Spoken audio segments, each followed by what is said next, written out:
Hi,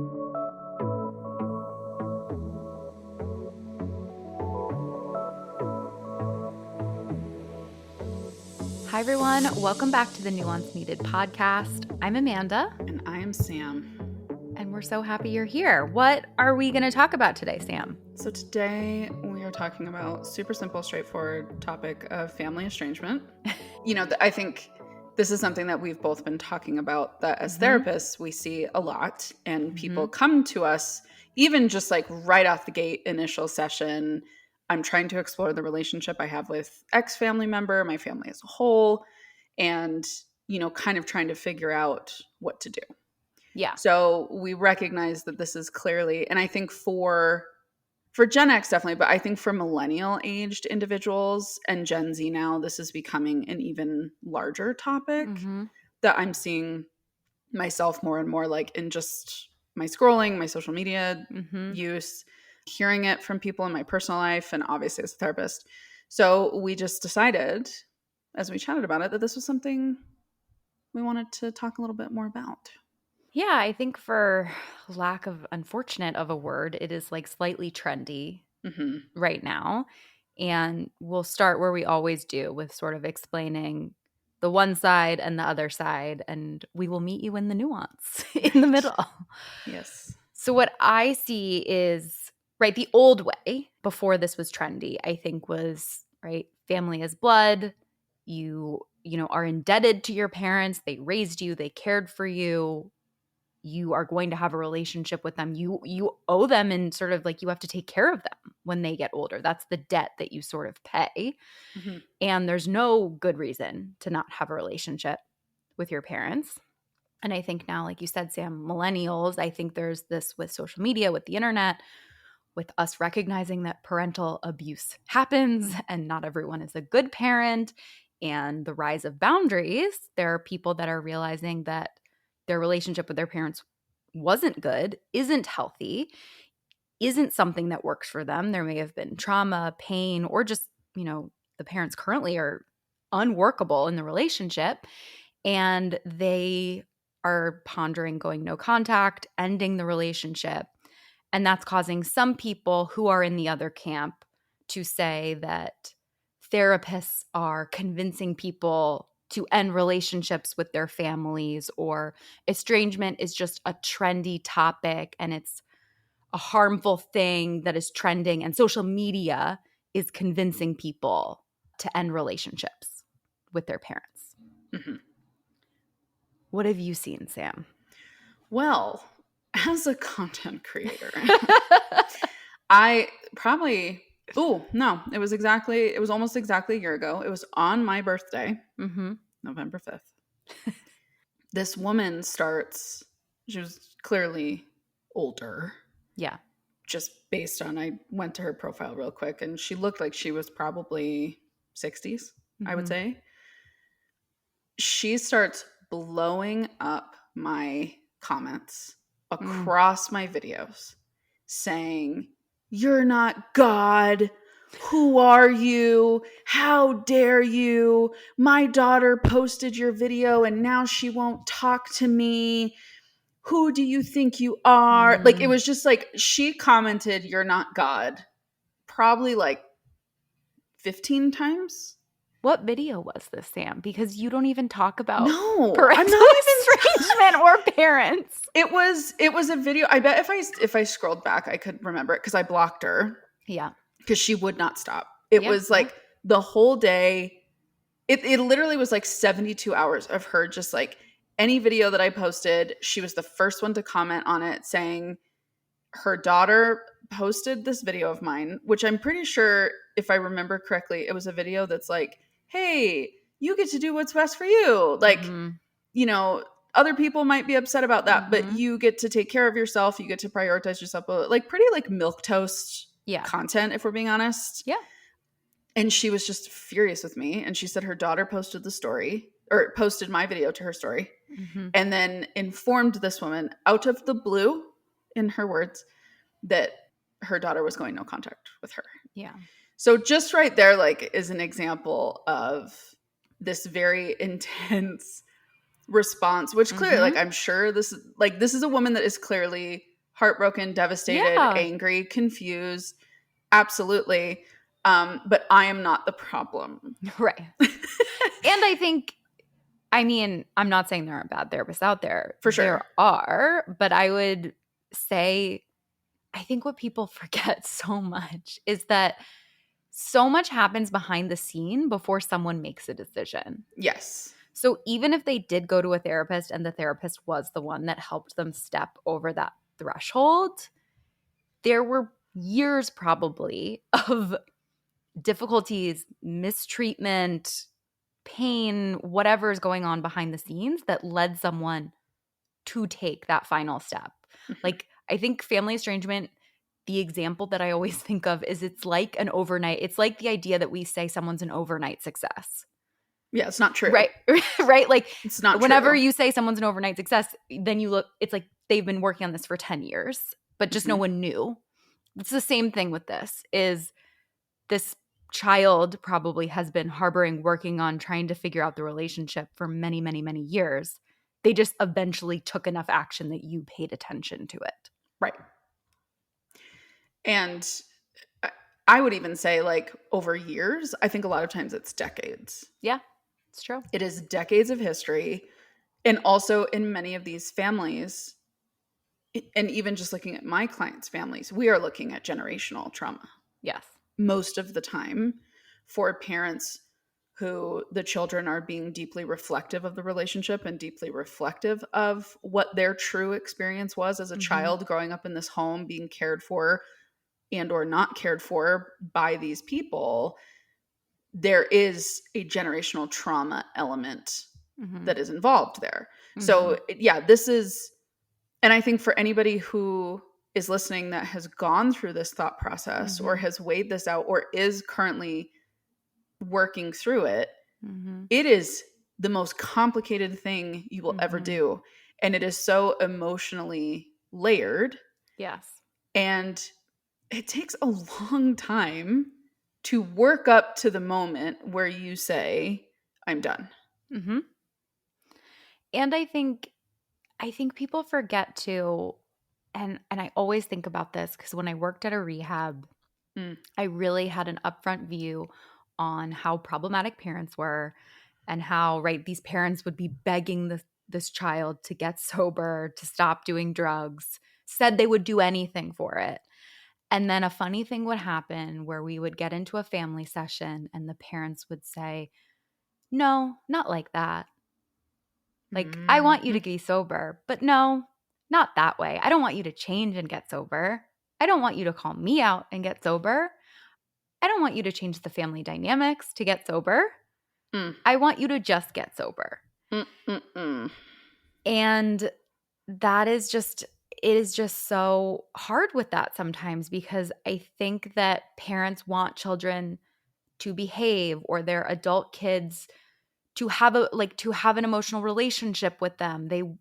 But they don't, a lot of parents don't want to be reflective or don't have the ability to be reflective, and they don't want the dynamic to change. And I think that's a huge part of the crux of it is, I like, if there's an issue in the relationship and you don't want to end up in estrangement, are you willing to do the work to hear the pain? It doesn't mean you have to say, like, I hate when parents do the whole thing of like, well, I was just a terrible parent then. I can't do anything, because that is like complete defensiveness and is just a way that you're worming out of the situation. Like, And it doesn't help anything. no, All comments like that do is center your pain to distract from you taking accountability. exactly. And we're not even saying, right, like children aren't at fault. I mean, in my example, right, these kids were using drugs. Like, clearly they caused a lot of pain and they had a Right. lot of fault. But it is, yeah, it is being willing to listen, to hear, to be accountable on some level. And I think that is why it's happening so much in this generation, because boomers, I think, were, generationally raised to kind of like be quiet, not say anything, not, especially women, right, not be empowered. And then we raised millennial women to be much more empowered. And now parents are mad that people are being empowered by saying, I was told that I could do anything I want. I was told that I was allowed to have opinions, and now you're mad that I have an opinion towards you. You're mad that there are natural consequences to the decisions that you made as a parent, Mm-hmm. and the decisions that you sometimes did not make as Mm-hmm. well. And going back to like your work with the rehab, part of why I, as a therapist, did not want to work with adolescents Mm-hmm. is because a lot of parents will drop their teenager off at therapy Yes. and be like, fix them. And Yeah. the second we start actually diving in and figuring out what's going on, it is 20% the behavior of the teen Mm-hmm. and 80% the way the family unit functions and operates. Mm-hmm. And then the second you bring that up, what magically happens? Ooh, our schedule got a little tight. Looks like we don't have time for therapy. And I didn't want to deal with that professionally. Yet also looking at it clinically now, working with adults and listening to their stories and their experiences, more often than not, what I explain to them when they kind of come to me and they're like, I just don't understand. Like, I don't get why they're like this. Boomers were literally raised by the group called the silent generation. The generation before boomers is literally labeled the silent generation. They were the ones born between like 1925 and 1944. Probably the Great Depression era, right? Yes. My parents always are like, I was born by I had parents that were born in the Great Depression. Yeah, exactly. That is why we are so frugal. We learned how to keep money in our mattress. Yeah. Don't trust the banks. Anyway, it's so I take it all the way back there because you need the perspective of who our parents were raised by. Mm-hmm. So it was literally like, go outside, adios. We'll see you when the lights come on the street. I'm not responsible for you beyond the base level of Maslow's hierarchy of needs, which is like, I give you a home, I give you clothes, I give you food, I help get you to school. Yep. Right. Mm-hmm. And anything outside of that is not my obligation. Anything that happens to you is your fault, and thus you need to figure it out. Yeah. So when you're raised with that, with also boomers being brought into the greatest period of prosperity that the United States has ever seen on just a baseline historical level, they really hit the peak of financial stability, social stability, career stability. So with that in mind, the picture that I try to paint when I start with, okay, our parents were raised by people who were raised by the silent generation, is boomers, while they were given this very hands-off, dismissive, distant parenting that was very focused on really more like survival and like physical raising as opposed to emotion, they were born into this insane era of prosperity. This insane era of prosperity, of peace, of industrialization, right? Yes. Like the dot-com boom. The dot-com boom. All of these elements all worked in their favor.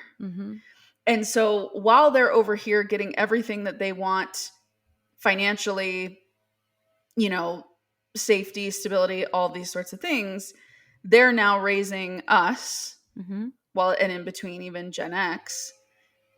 So their children are Gen X and millennials, which then leads into this idea of like, oh, well, like we should care about you emotionally, but they have no tools to do that. Yeah. They were told that it's important to hold space for your kid, be present for your kid, build them up, talk to them, let them have feelings, but nobody like gave them any tools to actually do that. Totally. So there's a lot of confusion there, I think, for boomer parents of like, but I asked you how your day was every day. Yes. And so there's this confusion of why the bare minimum wasn't enough. because they were able to put in the bare minimum and have success. And I think too, I always try to remember like therapy as a, right, psychotherapy as a model Yes. was not created until the 1950s. Like the Counseling Yes. Association was not created. Right. Therapy wasn't a thing. You know, No. there was obviously people who lay down on couches, Freud, Right. hysteria, all of that. But in our modern day iteration, it didn't exist. So people didn't even talk about like how to parent. The No. only access to information was like by going to a library and checking out a book or like Right. reading an encyclopedia. Like there was very limited access to information, I think, as well. And I like to also remember that a lot of our parents were raised by parents who spanked them, Yes. who used physical violence. Yes. So a lot of boomers, I think, didn't spank kids. I mean, many of them did, but less for sure than their parents. Mm-hmm. And that is like, I didn't physically beat you. I didn't spank you. I was a great parent because I never laid my hands on you, which is such a bare minimum if we're thinking about it. And whenever I get lost in the sauce on these conversations, when I'm talking to clients or parents and I'm trying to find my way, I always come back to like, if it's not okay to hit another person No. in real life, it is not No. okay to hit your child. Like anything that you're doing, physically violent, emotionally violent, if you wouldn't do that to another adult person, You can't do it you to a should kid. not have a right to do that to your child, period. Well, and I worked for CPS for a while. And so that's Child Protective Services. So Yeah. I investigated allegations of abuse and neglect. Darkest years of my life. Yeah. That was like bad. Yeah. Saw and was a part of like some really insane stories. And I think what was so interesting was all of it was always generational. It always involved some generational component. It was very rare that you had a child that was from a stable, secure home that was having child and family services called on them. Yeah. And what would end up happening more often than not is the parents did something to the kid, and then the kid at that point at times was already living with like grandma and grandpa, but parents were in and out. Then you find out from grandma and grandpa that they had been in trouble with the state at one point or another for when they were raising their kid.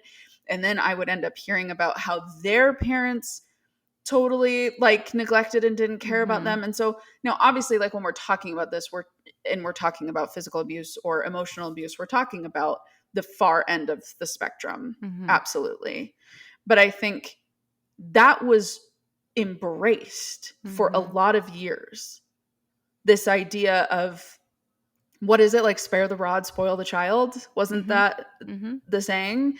And that was a saying that was used like through the 80s, through the 90s. Yeah. So I think there's a lot of us who are like millennial aged that now recognize some of those behaviors that we were victim to and parenting techniques that we were exposed to and raised with that did nothing to make us like grow in any sort of positive way. It kept us stunted. It taught us shame. It taught us like all the way from if your parents, you know, beat you up, if it was severe or even if it was just occasional, or all the way to if your parents just didn't talk to you. Yes. Right? Yes. Like if you just kind of felt ignored, if you anytime your parents were emotionally unavailable, that is so painful and not talked about. And it sends shivers down my spine. Yes. Or, you know, something that I hear a lot is parents who told their kid, like if their kid was crying or upset, go in your room and come out when you're happy. Like that is suppression 101. Totally. So I think in kind of laying all this out, and dear listener, we really appreciate you coming on this ride with us because this is a complex topic. But the reason we're weaving this web and kind of giving this more like generational historical insight is because this is the exact framework that I give to my clients when they are trying to make the decision of what they want to do. Yeah. And this is just like a generic, like my clinical professional experience and Amanda's as well, thrown out to give like a base foundation to just show how complex this is. Mm-hmm. And I think if there is a parent listening that feels really upset or really frustrated with decisions that their child is making, or feeling that their Mm-hmm. child is not talking to them and being unfair, I really want you to sit in that discomfort. Mm-hmm. And I really want you to think of the feedback that they have given you Mm-hmm. and what they have told you and their reasons, and think of the way that you raised them and maybe the ways that you fell short, and honor that those were mistakes. And just like, you can make a mistake. It doesn't make Yes. you a bad person. It doesn't make you a Right. horrible No. parent. No. We all make mistakes. Like, as a parent, I can say, like, I know I've made mistakes. Yep. We'll continue to make Yep. mistakes. The most important thing that I always come back to is, like, repair is the most important thing we can do in Yes. any relationship. There will Yes. always be ruptures. Yep. And I think things often become estrangement Mm-hmm. because the repair cannot happen over and over and over again. And one or both sides keep trying to initiate the repair, Mm-hmm. and it doesn't go well. Mm-hmm. And that gets exhausting after Mm-hmm. a while. And the first step that I give, if a parent is concerned that a child is going to come at them with a difficult conversation, or chat with them about something that will probably feel very triggering, Mm-hmm. I say, don't yeah but them. Mm. Just hear them, and don't try to justify what you did. Don't try to explain away what you did. And I think, a lot of this is just like accountability 101. You can apply Right. it to anything. Yes. Yet, Any relationship too. If you're trying to mend, yes, this is like repair 101 yes, also. Just literally. sit on your hands, close your mouth, And listen. let them go. And Yeah. let them talk, and just say, you know what? I'm so sorry. I didn't realize that. Yeah. I'm And so you can sorry. also, as a parent, I think there's this misconception that drives me. I'm really passionate about talking about this. Like, their feelings are valid. You can also, like, hear them, validate their feelings, and not agree. Yes. And I think a Yes. huge issue that happens is parents and kids have different recollections of their childhood or, Mm-hmm. Mm-hmm. adulthood, whatever, their relationship. And parents get incredibly stuck on, no, this is the way it was. You were a child. You don't remember. You're wrong. I'm right. You're making things up. A therapist has told you something. And I think it is so crucial to remember that kids' brains are different. They develop differently.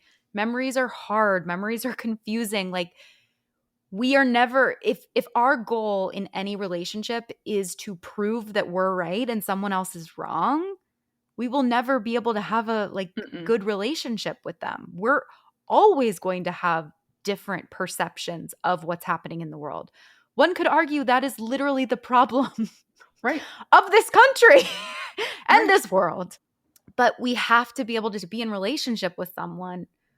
You can, to Sam's point, like, if you're a parent listening, like, you can listen, you can hear, you cannot agree, you can validate their emotions. You can still say, like, I'm so sorry that this was your experience. Even if it wasn't your intention, you Mm-hmm. can still express sadness or disappointment or Mm-hmm. remorse for that this was their experience. Mm-hmm.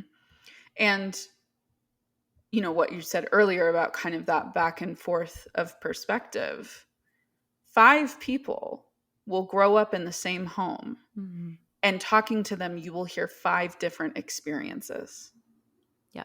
Like, I can tell you on a personal level, my sister and I were 6 years apart with a brother smack dab in the middle.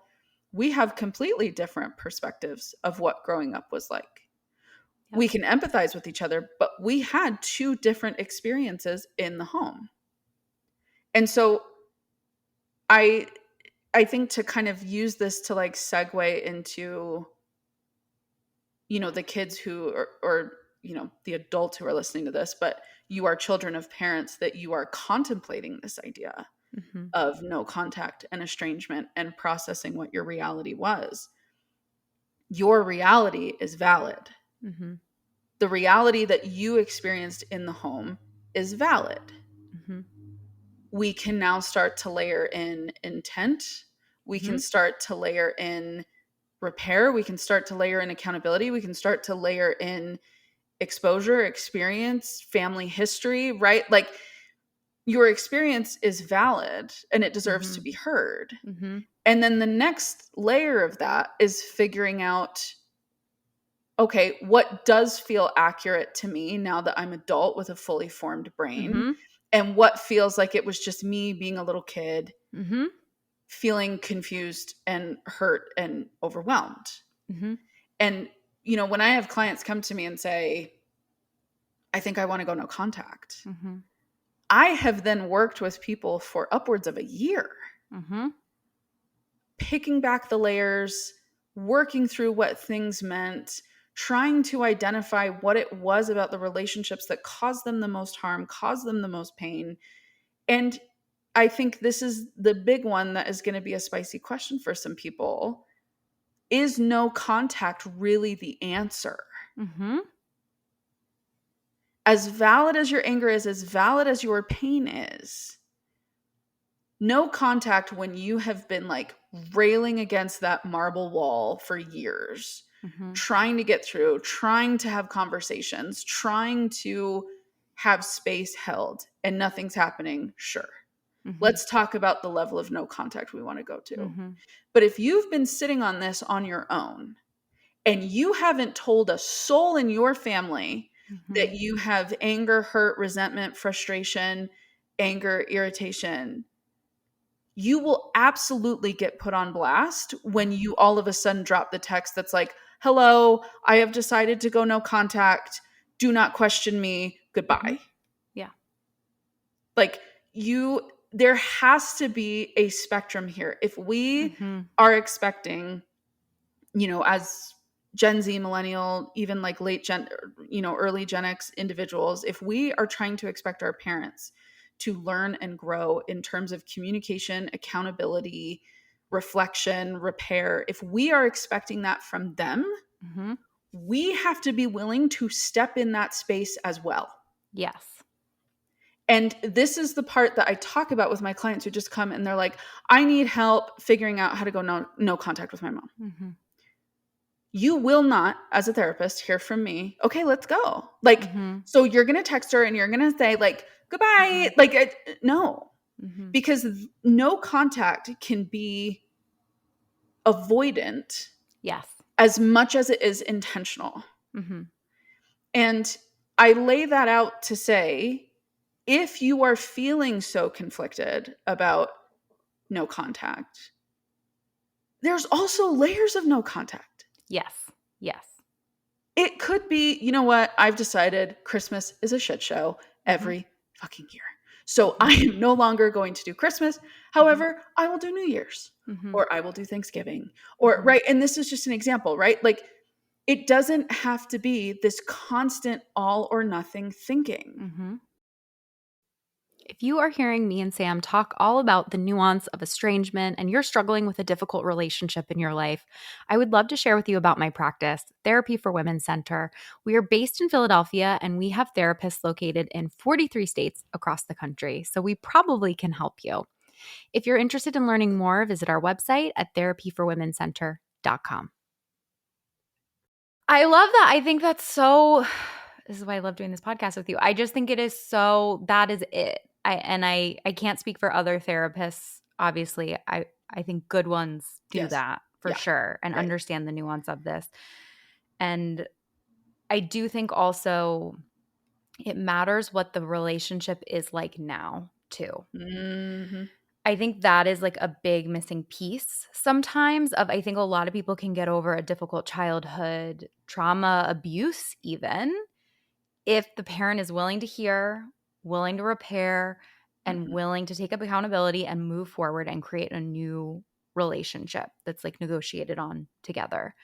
And I think that's what's so hard is parents often are just like, well, I'm sorry, I was a terrible parent and, you know, I did the best I could and all of these things. And, you know, you're taking no responsibility and they don't take any responsibility. And then it just all disintegrates. And I think that I always come back to it also matters how the current relationship is. And I would argue I think there are cases where adult children do try to, like you said, set this really aggressive Mhm. no contact to Mhm. try to get the parent to do something Yeah. sometimes, right? Like out of Get their desperation. attention. Yeah. Yeah. Yeah. But I think if it is like purposely thought out and done, it is a result not of just their, I would say most of the time, not because of the past. It is because of how Mm. the parent is reacting in the current moment to their past. Because I Mm. think we really underestimate like humans' ability to forgive, to repair, to move forward. Most people want a relationship with their parents. They Yes. do. They love their Yes. parents. Like there is a biological innate thing. Obviously this is complicated too with like if a child has mental health issues, addiction, right? Like I think those are pretty big outliers that is not what we're talking about. And I think Mhm. it's really hard to be a parent of someone who has those things going on. Mhm. But yeah, that's what I come back to also is just because at the end of the day, it is like there are two adults. Even if it's an adult child, it Yeah. is two adults. And I hate the narrative that parents have sometimes that you owe me something or I'm your parent. And at the end of the day, a child needs to say, like, this relationship is worth it enough because of our current relationship Mm. to pursue the relationship. And if the parent isn't providing anything, and I'm not talking about like monetarily, I'm talking about like anything we look for in a friend. I think parents sometimes just forget that like when their child grows up and is an adult, they like just expect that child to be around for them and they don't realize that like no, this is a relationship just like anything else. And if I don't have a good relationship with them, if I don't care about them, if I don't care about getting to know them, if I don't provide emotional support, if I don't have fun with them, if I don't do any of these things that make a relationship worth it, relationships Right. take work, right? Yeah. Then it's like not a surprise when that child maybe doesn't want a, I mean, I guess I'm talking here also about like depth of relationship too, because Mm. I see that a lot in my work also. I Mhm. see like less estrangement and I think more like parents that are just like, why don't you want to spend time with me? Why Yeah. aren't you showing up? And it's like, what are you also contributing to this relationship either if your only contribution is like you need to show up at my like your only context is like you need to show up at my house for these holidays. And I think a lot of parents prefer dishonest harmony over like Mm. honest, real, authentic relationships with their kids. And I think it is so sad. Performative. Yes. Yeah, they want to be able They to say to their Yes. friend, I have a great relationship with my Yeah. kids. My kids all they were all here for the holidays Yes. and they can take the picture and post it to Facebook and tell Sharon to sit on it and spin like that Mhm. your her family's better than her family and it's Yeah. like it's so common you see these family pictures Mhm. that get posted to social media and it is very rarely that harmonious. Yes. And I think you've really hit something on the head that I think feels so difficult for so many adult children with their parents is it continues to feel so gaslighty Mhm. when it's just like these weird surface level expectations that everybody needs to meet, Mhm. but then everybody's yelling at each other or mad at each other or someone's not talking to someone or someone's mad at someone else, but then it's like but no, we have to be together. And then the one person that will choose to start breaking those cycles Mhm. becomes the perpetrator to the Yep. whole family Yep. because they're like but things were fine, everybody was fine. A lot of times when a which adult child gets married, Yeah. this is why in-law problems are so common. It's like Yes. the daughter-in-law, the son-in-law is the one that came into the picture. And a lot of times it's because they can see the dysfunction. Yeah. And I think too, I just want to add this caveat here that like if you're listening to this and your mind is going like a million miles a minute, Mm-hmm. you get to sit with the nuance of your situation. Yes. And I think part of why this conversation so far in this podcast has felt so weaved is because Amanda and I are sitting here like talking about how complex this is. Mm-hmm. And I think really, I'll speak for me, this is kind of like my love letter to you, that it's not meant to be clear cut. Yeah. It's not meant to be cut and dry, black and white, all or nothing. Mm-hmm. It's really, really messy and it's complicated. And the feelings that you have of, kind of what you were saying earlier about like most people want a loving, caring relationship from their parents. They want their parents to show up for them. They want their parent, like, to be able to depend on their parent Yeah. rather than being the one that their parents depend on. Yeah.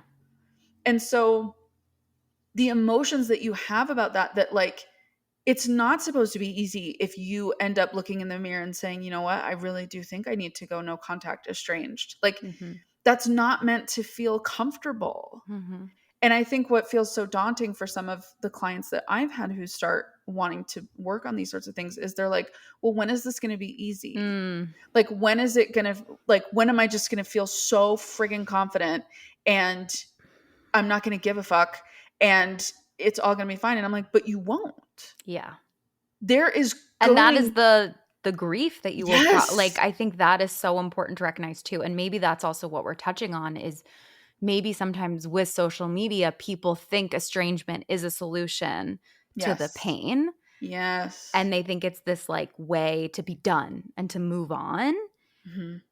And it'll still be painful. Like Yes. you will grieve your parent for the rest of your life, whether they are Yeah. alive or dead. Yeah.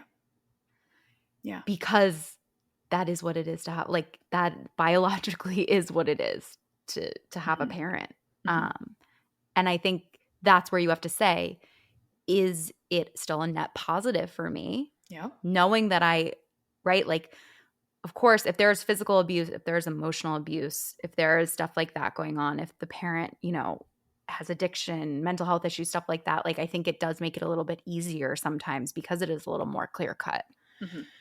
But even in those cases, like, you're going to be sad probably if you go through with estrangement because it is still really sad and you're still mourning like the parent you never got. Mm-hmm.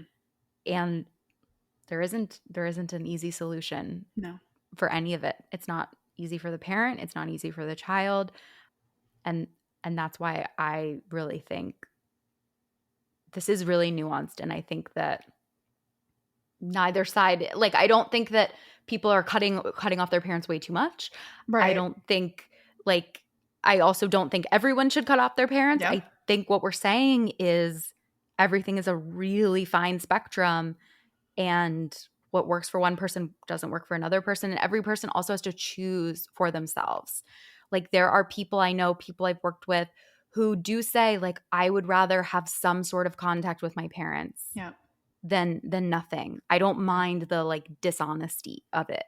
Right. There are some people that it is so painful and difficult to not be known by their parents that they're like, I would rather have physical separation Yeah. than be reminded of this over and over again. So it is unique to you, and you unfortunately are the one that will have to choose what works best for you. Mm-hmm. It's so, it's overwhelming, Mm-hmm. I think. And I think even like sitting here while we're talking about it, like my clinical brain and my personal brain are firing on like all cylinders, trying to make like every situation within this like feel Mm-hmm. heard. Yeah, yeah. And I think so much of this too is so many of my clients, part of why they do come to me in this space wanting to do this type of work is because they don't Mm-hmm. feel heard. Yeah. Exactly as you said. They feel they've felt completely ignored and dismissed and belittled and disregarded by their Mm-hmm. parent. Mm-hmm. And so there's a million ways that that can happen and that can play out. And so I think whatever your experience is, the way that, like, if we get to a space where my client's like, okay, at a minimum, I'm going to need some serious boundaries. Mm-hmm. Okay, great. Fine. I can come up with boundaries all damn day. Like that is not the problem. Mm-hmm. What I will sometimes do is, and this is a skill that I think works for like any type of list that you're trying to create. Mm-hmm. But I always say we're going to make a pros and cons list, Mm-hmm. and we're going to throw out the pros. Mm. I want you to like cut off that side of the paper, and I want you to rip it up and throw it away, because the pros will always be pros. The pros will always feel good. The pros will always feel exciting and motivating. Mm-hmm. I want you to sit with that cons list. Mm-hmm. If you are thinking of truly having some serious, rigid boundaries with your parents, verging on estrangement, verging on no contact, I want you to look at the cons, the honest cons that you have for that. Really like sitting with yourself and looking in the mirror and saying, can I live with this? Mm-hmm. Can I live with this?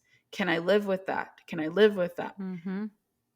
You touched on this earlier, where it's like, are you prepared to live with a certain layer of grief and negativity Mm-hmm. once this decision gets put in place? Mm-hmm. And I say that not to like scare you or to Yeah. make you feel like, oh God, like I shouldn't do this. No. What I think too often gets missed in the social media sphere around no contact Mm-hmm. is it kind of becomes like this badass fuck you, like, Mm. oh my God, it's the most empowering thing I've ever done. Like, I'm so glad I did it. Blah, blah, blah. And I think, yes, that's part of the pros list. Mm-hmm. There will be moments where you feel empowered, you feel validated, you're like, rah, rah, like my mom and dad are the worst, whatever.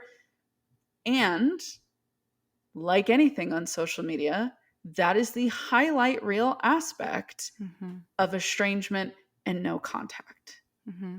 It will also hurt. It might be Mm-hmm. lonely. It might be filled with grief. It might be filled with regret. It Mm-hmm. might be filled with questioning yourself and second guessing yourself at certain Mm-hmm. moments. And so I think the whole point of our conversations in these podcast episodes is for you to, if you don't relate to this, great. If you have an incredible relationship with your family, awesome. Mm-hmm. I think some of this can even be applied to friendship in certain Mm-hmm. situations Mm-hmm. or extended family members or Mm-hmm. whatever. But for you to feel empowered to start looking at the complexity of your situation and embrace that complexity and learn how to cope with it, Mm-hmm. rather than see it as this indication that, like, I'm so messed up, like something's wrong with me, my family's so messed up, Mm-hmm. I'm so this, I'm so that. And then it becomes this paralysis where you just do nothing, and then you're still bitter, you're still resentful, all this stuff, but then nothing changes, but then you're mad nothing is changing, Mm-hmm. and just this whole like up down all around. And so, like, if the wheels are turning on this for you, embrace that complexity. Mm-hmm. And what are you willing to live with? What are you not willing to live with? Mm-hmm. And give yourself layers of how you want to approach this, and give yourself markers that you want to look for. Before, if you are weighing estrangement, no contact, the first thing that I would always say is, have you had a discussion about these things in the past? Mm-hmm. Are your parents, mom, dad, siblings, whoever, are they aware of the grievances that you have? Mm-hmm. No? Okay. Yeah. Do we need to have a conversation to let them in on Mm-hmm. our inner world to see if they're willing to work on it? Mm-hmm. Then, if they hear you out, Mm-hmm. and maybe even if their response is messy, Mm-hmm. but they express, I would like to do better, I want to Mm-hmm. be close to you, I want a relationship with you, Mm-hmm. okay, that we can work with. Mm-hmm. We can meet them where they're at.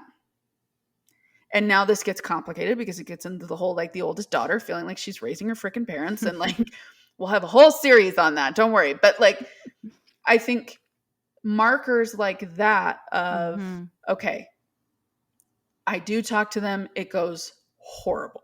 Mm-hmm. It's triggering. It's awful. I hate it. Okay. Mm-hmm. what are the boundaries that I now need to have as a result of that conversation? Or how do I want to act and protect myself as a result of that conversation? Right? Mm-hmm. It doesn't have to be this very reactive, very dramatic, like, I'm never talking to you again. I Mm-hmm. blocked your phone number. I blocked you on Mm-hmm. social media. I did it. Like, you get to have a nuanced response depending on their nuanced response. Mm-hmm. And the right decision is what is right for you.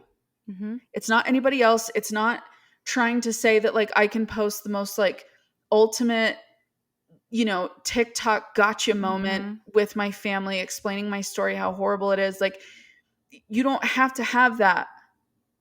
You can have, you know what? I need a couple weeks off to Mm-hmm. kind of think. Mm-hmm. It is so up to you. And I know that Mm-hmm. that feels intimidating. And I know that that's the part of it that feels like the most overwhelming. But also, that's very empowering Mm-hmm. because it is your choice and it is your decision. And you get to approach it the best way that it works for you. Mm-hmm. And you can take it step by step and you can work on it as you see fit. Mm-hmm. And I think that's what confuses so many people is they think there's only one way to do it. Yeah. Yeah, absolutely. And I think too, I think about how technology has also made, I think, some of this more complicated in some ways, Oh, like yeah. good and bad, where I think about how 5 years ago, 10 years ago, 20 years ago, people lived near their families Yeah. and it was like easier kind of, or they moved away and that was just like it. And now with like texting and social media and Facebook photos, right? Like it makes it very clear, I think, when you like don't have a lot of a relationship with your Mm-hmm. family. And I wonder sometimes towards the people who are like, right, estrangement is on the rise and it's right, like horrible and we're destroying families and things like that. I think about, I wonder how much of this was happening before, but we Mm. just like didn't have a way to clock it because it was just like, oh, well, she comes to the holidays and that's it. And we have a great relationship. Compared to now, we do Zooms with families, they call, they text, and it's like, why didn't you text me back?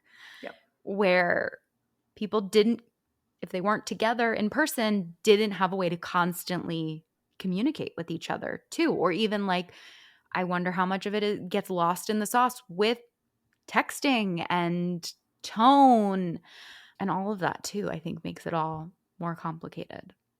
I think you just touched on something so important that we could do a whole other episode on, which is this idea of like what social media exposed, meaning That was like, already there. yeah, like, and I think there were a lot of people that had these horrible family dynamics, but they had nothing else to compare it to.